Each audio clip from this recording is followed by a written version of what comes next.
विष्णु जिनका नाम है, वैकुंठ जिनका धाम है, जगत के उन पालनहार को हमारा शत शत प्रणाम है।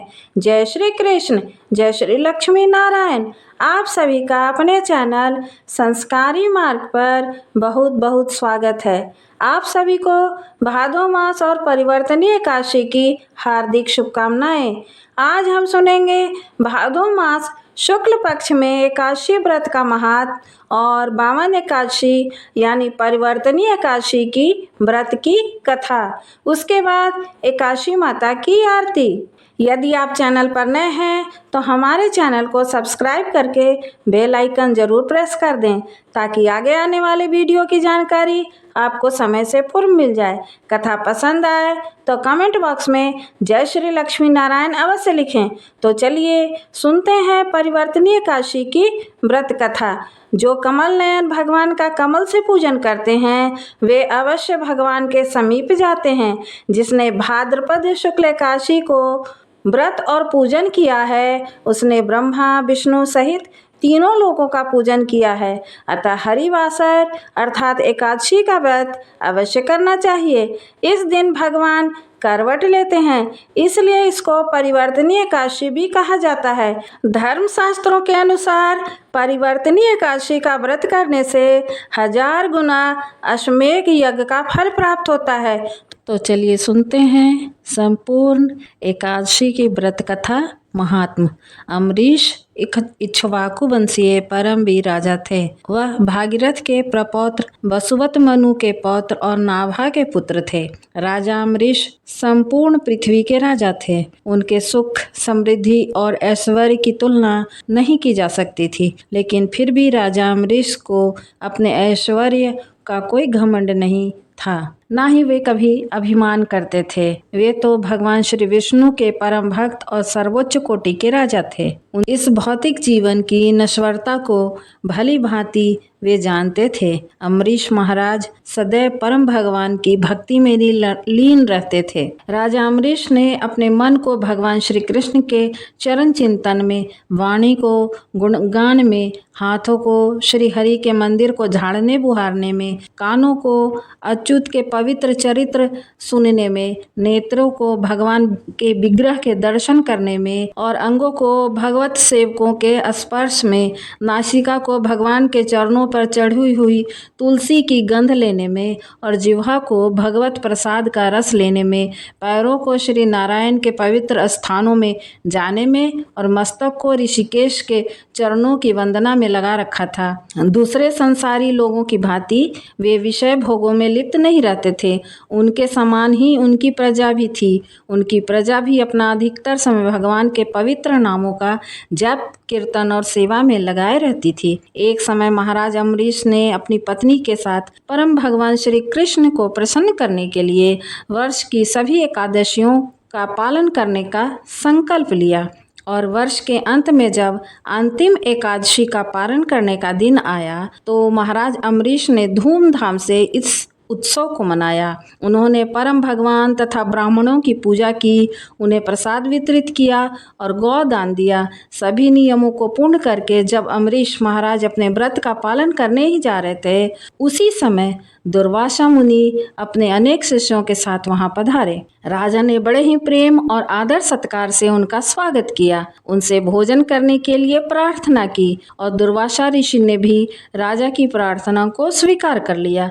लेकिन भोजन करने से पहले वे यमुना तट पर स्नान करने के लिए चले गए। इधर राजा अम्बरीश को निर्धारित समय पर अपने एकादशी के व्रत का पारण करना था। जैसा कि हम सभी जानते हैं कि एकादशी का पारण हमेशा ही शुभ मुहूर्त में एक निश्चित समय के अंतर्गत करना होता है।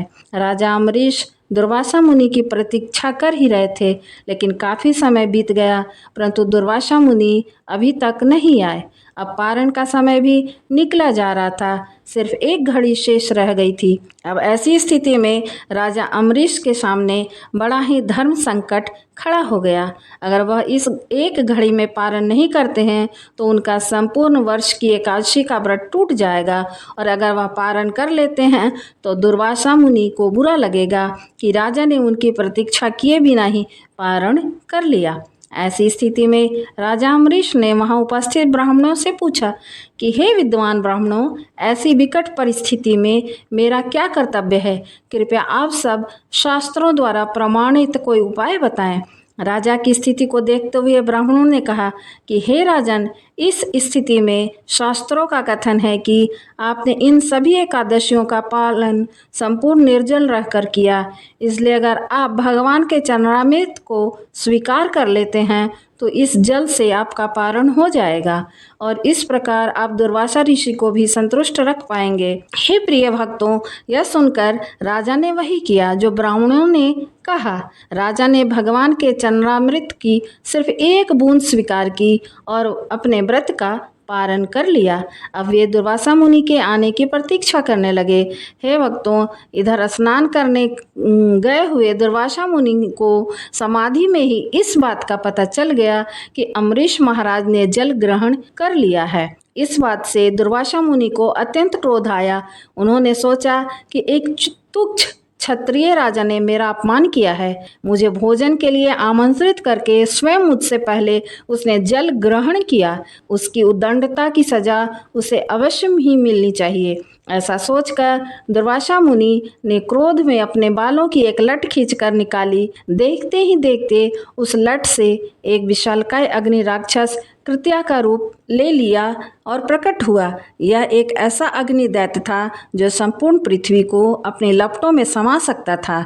दुर्वासा ऋषि ने उस कृत्या को आदेश देते हुए कहा कि इसे छन जाओ और उस अभिमानी राजा अम्बरीश को जलाकर भस्म कर दो। बस फिर क्या था, राजा आज्ञा पाते ही कृत्या राजा अम्बरीश के सामने पहुंच गई। राजा अम्बरीश भी समझ गए कि क्या हुआ है, लेकिन वे भगवान के शुद्ध भक्त थे। कृत्या को देखकर वे थोड़े भी विचलित नहीं हुए।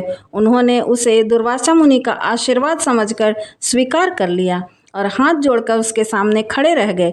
लेकिन हे भक्तों, जो भगवान के भक्त होते हैं उनकी ऐसी स्थिति में भगवान भला कैसे मौन रह सकते हैं? भगवान श्री कृष्ण विष्णु अपने भक्तों का अपमान कभी सहन नहीं कर सकते। वे भृगु ऋषि की लात अपने वक्ष पर सहन कर सकते हैं, लेकिन अपने भक्तों के प्रति किया गया अपराध कभी भी क्षमा नहीं करते। एक क्षण में ही दुर्वासा के सामने सुदर्शन चक्र पहुंच गया। सुदर्शन चक्र अपनी तीक्ष्ण तेज और शक्ति से उस कृत्या राक्षस अग्निदैत्य को जलाकर भस्म कर दिया। और इतना ही नहीं, अब वह सुदर्शन चक्र दुर्वासा ऋषि को भस्म करने के लिए उनके पीछे चला गया। जब दुर्वासा मुनि को यह पता चला तो वे अत्यंत लज्जित और भयभीत होकर सुदर्शन चक्र से बचने के लिए चारों दिशाओं में भागने लगे। सुदर्शन चक्र ने हर जगह उनका पीछा किया। इंद्र इत्यादि तो क्या, ब्रह्मा जी और शिव जी ने भी उन्हें शरण नहीं दी। आखिरकार भगवान शिव ने उन्हें दयापूर्वक भगवान विष्णु के पास जाने का सुझाव दिया। भय से कांपते हुए दुर्वासा ऋषि उसी क्षण भगवान नारायण के पास पहुंच गए। उनसे प्रार्थना करते हुए कहने लगे कि हे प्रभु, आप इस संसार के आदि और अंत हैं। आपके नाम का स्मरण करने मात्र से मनुष्य नारकीय जीवन मुक्त हो जाता है। आपके भक्त महाराज अम्बरीश के प्रति मैंने घोर अपराध किया है। हे प्रभु, कृपा मुझे क्षमा करें। हे भगवान श्री हरिविष्णु ने दुर्वासा ऋषि से कहा, हे मुनि, तुमने मेरे भक्त राजा अम्बरीश का घोर अपमान करके अपने द्वेष का ही प्रदर्शन किया है, इसलिए तुम इसी क्षण मेरे प्रिय भक्त राजा अम्बरीश के पास जाओ, उनसे क्षमा मांगो और मुझे विश्वास है वे तुम्हें जीवन दान अवश्य देंगे। भगवान श्री हरि विष्णु की बात सुनकर दुर्वासा ऋषि उसी क्षण राजा अम्बरीश के पास गए। उन्होंने राजा के चरणों में गिरकर उनसे क्षमा मांगी और अपने अपराध के लिए प्रायश्चित करने लगे। राजा अम्बरीश अत्यंत विनम्र होने के कारण दुर्वासा ऋषि को इस अवस्था में देखकर लज्जित होने लगे। उन्होंने सुदर्शन चक्र से दुर्वासा ऋषि की रक्षा के लिए प्रार्थना की। राजा की प्रार्थना सुनकर सुदर्शन चक्र वापस चला गया। दुर्वासा मुनि ने राजा की स्तुति की और उन्हें आशीर्वाद दिया। हे प्रिय भक्तों, इस कथा को सुनकर ज्ञात होता है कि भगवान श्री हरि विष्णु के लिए एकादशी तिथि और उस एकादशी का व्रत का पालन करने वाले भक्त कितने महत्वपूर्ण हैं। तो प्रेम से बोलिए श्री लक्ष्मी नारायण भगवान की जय। परिवर्तनीय एकादशी की व्रत कथा। युधिष्ठिर ने कहा, हे भगवान, आपने भाद्रपद कृष्ण एकादशी अर्थात अजय एकादशी का सविस्तार वर्णन सुनाया। अब आप कृपा करके मुझे भाद्रपद शुक्ल एकादशी का नाम, इसकी विधि तथा इसका महात्म कहिए। तब भगवान श्री कृष्ण कहने लगे कि पुण्य, स्वर्ग और मोक्ष को देने वाली तथा सब पापों का नाश करने वाली उत्तम पावन एकादशी का महात्म मैं तुमसे कहता हूँ। आप इसे ध्यान पूर्वक सुनो। यह भाद्रपद शुक्ल एकादशी को पद्मा एकादशी, परिवर्तनी एकादशी, जयंती एकादशी, जल झूलनी एकादशी, देव झूलनी एकादशी एवं वामन एकादशी भी कहते हैं। इस दिन यज्ञ करने से वाजपेय यज्ञ का फल मिलता है।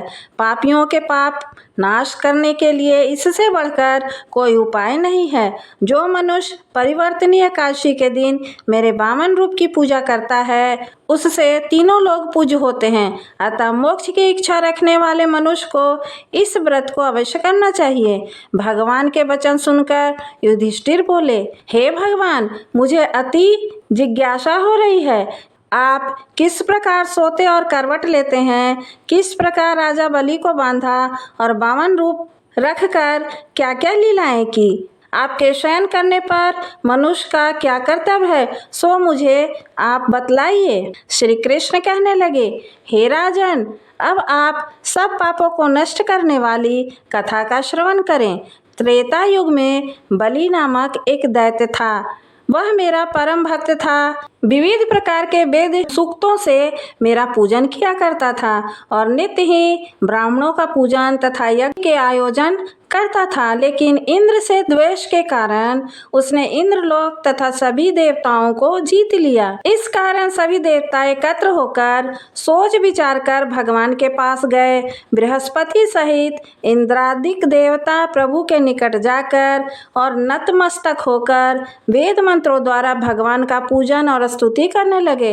अतः मैंने वामन रूप धारण करके 5वां अवतार लिया और फिर अत्यंत तेजस्वी रूप से राजा बलि को जीत लिया।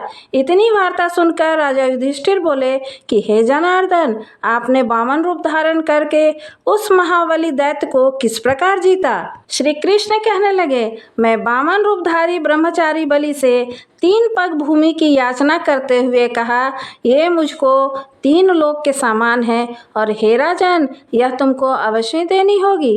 राजा बलि ने इसे तुच्छ याचना समझकर 3 पग भूमि देने का संकल्प मुझको दिया और मैंने अपने त्रिविक्रम रूप को बढ़ाकर भूलोक में पद, भुर्वोलोक में जंघा, स्वर्गलोक में कमर, महलोक में पेट, जनलोक में हृदय, यमलोक में कंठ की स्थापना कर सत्यलोक में मुख, उसके ऊपर मस्तक को स्थापित किया। सूर्य, चंद्रमा आदि सब ग्रह, गण, नक्षत्र, इंद्रादिक देवता और शेष आदि सब नागगणों ने विविध प्रकार से वेद सूक्तों से प्रार्थना की। तब मैंने राजा बलि का हाथ पकड़कर कहा, हे राजन, एक पद से पृथ्वी, दूसरे से स्वर्गलोक पूर्ण हो गए, अब तीसरा पग कहाँ रखूं। तब बलि ने अपना सर झुका लिया और मैंने अपना पैर उसके मस्तक पर रख दिया, जिससे मेरा वह भक्त पाताल को चला गया। फिर उसकी विनती और नम्रता को देखकर मैंने कहा, हे बलि, मैं सदैव तुम्हारे निकट ही रहूंगा। विरोचन पुत्र बलि के कहने पर भाद्रपद शुक्ल एकादशी के दिन बलि के आश्रम में मेरे विग्रह को स्थापित किया गया। इसी प्रकार दूसरा विग्रह क्षीर सागर में शेषनाग के पृष्ठ पर हुई। हे राजन, इस एकादशी को भगवान शयन करते हुए करवट लेते हैं, इसलिए तीनों लोकों के स्वामी भगवान विष्णु का उस दिन पूजन करना चाहिए। इस दिन तांबा, चांदी, चावल और दही का दान करना उचित है। रात्रि को जागरण अवश्य करना चाहिए। जो विधि पूर्वक इस एकादशी का व्रत करते हैं, वे सब पापों से मुक्त होकर स्वर्ग में जाकर चंद्रमा के समान प्रकाशित होते हैं और यश पाते हैं। जो पाप नाशक इस कथा को पढ़ते या सुनते हैं, उनको 1000 अश्वमेघ यज्ञ का फल प्राप्त होता है। कथा पूर्ण हुई। जय श्री लक्ष्मी नारायण। अब सुनिए एकादशी माता की आरती। ओम जय एकादशी माता, मैया जय एकादशी माता, विष्णु पूजा व्रत को धारण कर शक्ति मुक्ति पाता। ओम जय एकादशी माता। तेरे नाम गिनाऊं देवी भक्ति प्रदान करनी, गण गौरव की देनी माता शास्त्रों में वर्णी। मार्गशीर्ष के कृष्ण पक्ष की उत्पन्ना विश्वतारिणी जन्मी, शुक्ल पक्ष में हुई मोक्षदा मुक्तिदाता बन आई। ओम जय एकादशी माता। विष्णु पूजा व्रत को धारण कर शक्ति मुक्ति पाता। पौष के कृष्ण पक्ष की सफला नामक है, शुक्ल पक्ष में होए पुत्रदा आनंद अधिक रहे। ओम जय एकादशी माता। नाम षटतीला माघ मास में कृष्ण पक्ष आवे, शुक्ल पक्ष में जया कहावे विजय सदा पावे। ओम जय एकादशी माता। विजया फागुन कृष्ण पक्ष में शुक्ला अमल की, पाप मोचनी कृष्ण पक्ष में चैत्र महाबली की। ओम जय एकादशी माता। चैत्र शुक्ल के नाम कामदा धन देने वाली, नाम बरूथनी कृष्ण पक्ष में वैशाख माहवाली। ओम जय एकादशी माता। शुक्ल पक्ष में होए मोहिनी अपरा ज्येष्ठ कृष्ण पक्षी, नाम निर्जला सब सुख करनी शुक्ल पक्ष रखी। ओम जय एकादशी माता। योगिनी नाम आषाढ़ में जानो कृष्ण पक्ष करनी, देवशैनी नाम कहायो शुक्ल पक्ष धरनी। ओम जय एकादशी माता। कामिका श्रावण मास में आवे कृष्ण पक्ष कहिए, श्रावण शुक्ला होए पवित्र आनंद से रहिए। ओम जय एकादशी माता। अजा भाद्रपद्र कृष्ण पक्ष की परिवर्तनी शुक्ला, इंदिरा अश्विन कृष्ण पक्ष में व्रत से भवसागर निकला। ओम जय एकादशी माता। पाप कुंशा है शुक्ल पक्ष में आप हरनहारी, रमा मास कार्तिक में आवे सुखदायक भारी। ओम जय एकादशी माता। देवोत्थानी शुक्ल पक्ष की दुखनाशक मैया, पावन मास में करूं विनती पार करो नैया। ओम जय एकादशी माता। परमा कृष्ण पक्ष में होती जन मंगल करनी, शुक्ल मास में होए पद्मिनी दुख दारिद्र हरणी। ओम जय एकादशी माता। जो कोई आरती एकादशी की भक्ति सहित गावे, जन गुरु दीता स्वर्ग का वासा निश्चय वह पावे। जय जय एकादशी माता। मैया जय एकादशी माता। विष्णु पूजा व्रत को धारण कर शक्ति मुक्ति पाता। ओम जय एकादशी माता।